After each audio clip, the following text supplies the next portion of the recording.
ladies and gentlemen, I am so pleased to announce that we have another trash can in the building today. We have another Jeep. This one is a 2016 Jeep Renegade. I don't care. So, right off the bat, the interior is even more appalling than the porta potty that I sat in before. Everything is still made of fairly cheap plastic. They have really tacky bits all over the place, like the fact that Jeep has been around since 1941. You have all these Jeep, the Willys Jeep logos, little emblems here and there all over the place. You got some there on that. You even got some right there on some like weird little cubbyhole thing. This time around though, Jeep, they finally upped their mirror game. They've got that kind of mirror right there. And check this out, look. It's automatic. You can adjust it with that knob. It's like Jeep finally uninstalled Internet Explorer and they downloaded Chrome and they're using like Wi-Fi and stuff. They finally got on the internet and they realized that they can do things like that.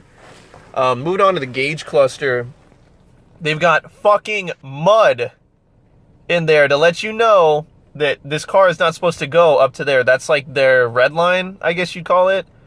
And what the fuck? Because I was under the impression that Jeeps were supposed to go in mud. So like all the idiots that buy this are gonna be, oh yes, this is go fucking sling some mud and going 7,000 RPM, blow up their fucking engine. And then these little gauges right here, like the fuel gauge and everything like that, it looks like mud as well. I don't get the appeal because this comes standard with like 16-inch fucking aluminum wheels and like 195 tires on it. But you know, that's their business, not mine. The interior, or at least the seats, actually fairly nice quality, all leather, you know, stitched, all that kind of good stuff. And they're gonna get really disgusting really quickly. I mean, you can even see right there the previous owner was just a mud ball. But good thing is leather cleans easy. You just take a big pressure washer and just clean some shit. Moving on to the back, you can see once again Jeep has outdone themselves in not giving the customer any fucking legroom at all. You even get like a little window back there for some reason to make you feel like you're on an airplane. You know, a lot of times they say, oh, just think you're on an airplane, pretend you're somewhere else. I'm sure that's what the passengers think when they're inside this car. They want to be somewhere else.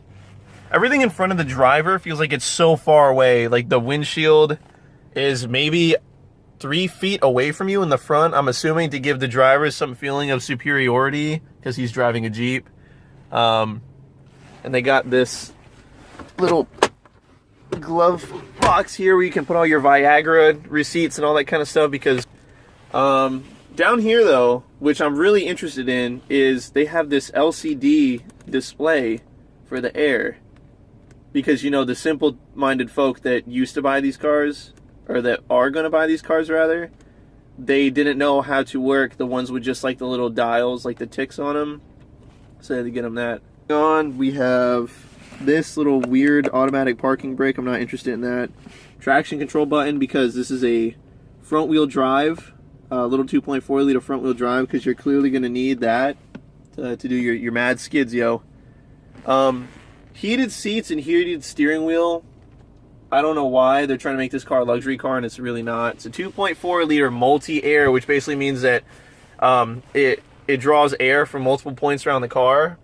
Like the exhaust will flow into the car to try to kill the driver, because even the Jeep knows it doesn't want to exist.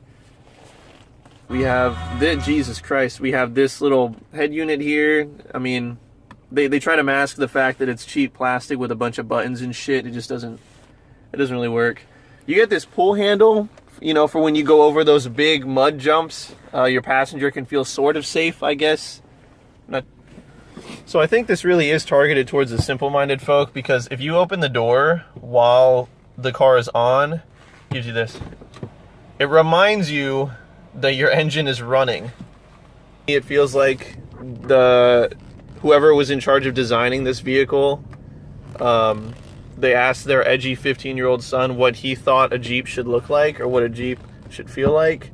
This is just pure edge. I actually feel like I want to kill someone just being in this car, and it's not because I'm mad that I have to be in this car, because obviously everybody knows that I think Jeeps are pieces of shit. But like, you know, just in general, it's not a good feeling car. Things are clunking around and it's just making weird noises and shit, as you would expect from a Jeep though. I think the word to best describe this car is, I wouldn't so much say shit. No, fuck it. I will say shit. This car sucks. It feels really odd. I don't know why. I don't know why anyone would buy this car. That's what I really don't know. But apparently they do. Forgot to mention, as I drive around and I look out to pedestrians, they're all looking at me like I've got 8 eyes.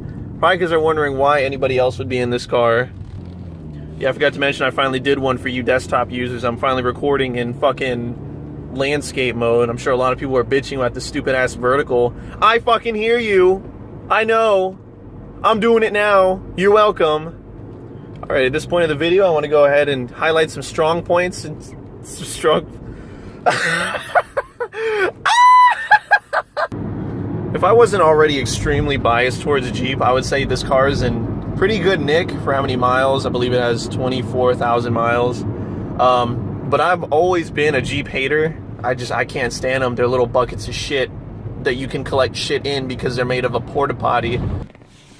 Alright, ladies and gentlemen, that's going to do it for me today. I'm really sorry you had to see this. Have a good one.